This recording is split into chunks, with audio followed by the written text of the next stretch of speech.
so much. My presentation, having seen the two before, might have a slight public sector kind of flavour to it, so I make no apologies for that. And I'm not a politician, I'm the Council's Head of Planning and Regulatory Services, so delivery of houses and growth pressures are very much my bread and butter and everyday things that I came here specifically to be involved in. I've actually come from what we would refer to here, but we also refer to in Cambridge as the other place. So I'm very familiar with the tensions of living and working in a place that's subject to high growth pressures and getting that balance of quality of life, place and economic success right. So I'll try and share some of those things with you. A lot of, I think, what I was going to say has probably been covered, so I'm going to skip through things quite quickly there. But you all know Oxford very well, probably better than I do because I'm still getting to know it after 5 months. But we have some fantastic place, but a city with some real challenges. I'm just going to skip through some of that. It's just part of setting slightly different context, perhaps. Growing population, economic success in a number of industries there, social divide and housing issues. It's not an equal city. Not everybody is sharing in the economic success in the city, and they're quite different outcomes that people are experiencing between very small distances across Oxford. And we have issues of environmental sustainability, flooding, air quality, things like that are all interesting challenges in terms of planning for this fantastic place. So, population growth, just to touch on that, obviously for a long period from 1800, growing at around 5,000 population per decade, but that has rapidly increased.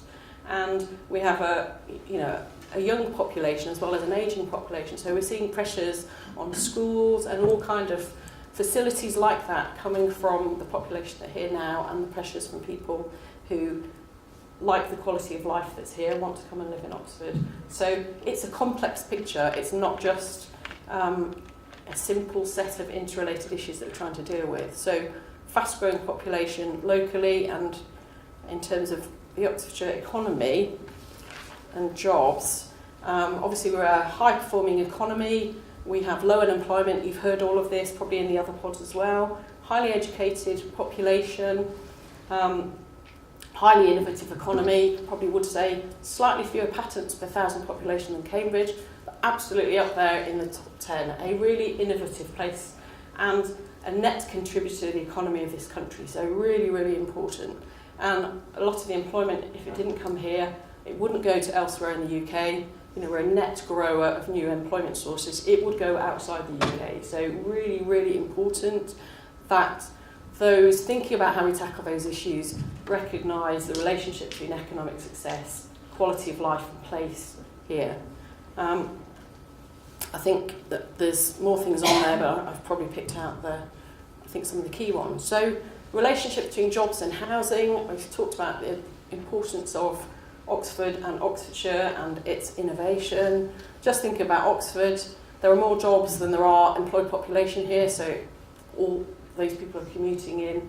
We have a greater proportion of working population than is derived from the people that just live within Oxford. Part of the knowledge spine, as you know, large public sector in terms of the job market there, and that brings different issues. I was listening with envy to your discussion about perks and packages, trying to put that in a public sector setting. So there are different issues with the different employment sectors in this city, lots of issues in common. We've got a lot of development going on. You won't fail to see a number of cranes around this city, and that feeling of energy and change that's happening. So I think some of my slides are worse than yours actually in terms of the dire message, but it's no conversation. Cambridge is suffering from very similar problems. These high-performing cities, they're often historic, tightly bounded by Greenbelt, have difficulty in generating enough supply, but are managing these tensions of really being a golden goose for the country, but also it's something about the quality of life, they're compact, nice places to live, good quality of life, and there's a tension with you don't want them to grow so big that those elements will become out of step with each other. So they're not simple challenges to try and deal with. There's a historic backlog. just to compare numbers, because of the tightly constrained availability of land in Oxford, we had about just over 100 or so new homes delivered in the city 2013-14. In comparison with Cambridge, where large chunks of the green belt were taken for development about 10 years ago, there were 1,300 new homes delivered in Cambridge. So the supply side, there are tensions there.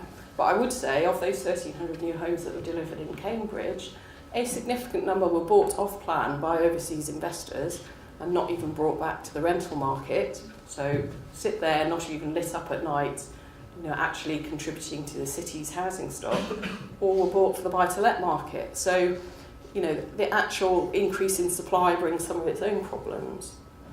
So it's not the only answer just building more houses. I think I'm stepping on some of your slides here, but the most recent figures from the Centre of Cities report that came out last month talks about a 16 times average income affordability sort of ratio, which is really a scary level of difference between what average salaries are. And we have more properties for rent in Oxford than we do people now in owner occupation.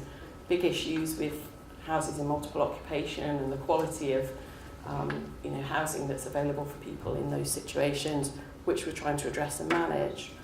So this is just from the City's Outlook, which is a really useful document to look at. Some of you will be really familiar there, but if you want lots of statistics about cities and how they're performing their economy, and you can see there 16 times affordability for Oxford, as we've talked about.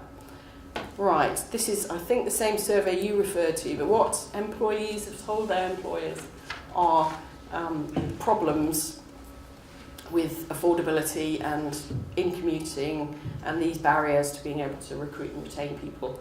And I see that myself in my own service. Very few of the people who are in the department I'm responsible for actually live in Oxford, and that's a tragedy really, because we're here as town planners caring for Oxford, looking after Oxford, and many of the staff can't afford to live here. So, it's a dilemma that we face across all sectors there. So, I'm going to throw back a little bit of a challenge there. I mean, there are lots of things that you mentioned apply equally to the public sector. So, I suppose there's do people actually need to come into work? Can we offer other options? Do people need to be travelling? So, can they remote work? We're investing in digital architecture in this part of the world, actually. Do we need to be moving everybody around? Flexible working is a big help. Gives people more time to do that. Better work-life balance. I benefit from that myself. Subsidised travel, all those things that you've mentioned. But I think some of the challenges, and I'm going to call you on that one, you said, what are the councils doing about this? And, it isn't just the local authorities who need to be looking at this. I think we need to be looking at the public sector, the other parts of the public sector, the university, the major employers in this city, and saying, you've got to work with us. We need you to be looking at some of your own, self-service, and the Oxford Bus Company and others are not alone in having to look at how are they going to help meet the housing solutions. You cannot just put that back to the local authorities.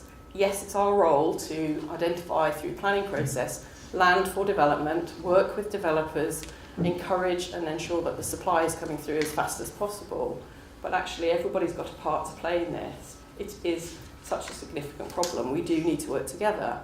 And my second point really there about supporting the identified need, I need to encourage you to engage in the growth agenda around here and provide your views into the debate around where should growth go across Oxfordshire. All the councils are working on allocating land and identifying should it be near to the edge of Oxford, should it be further out.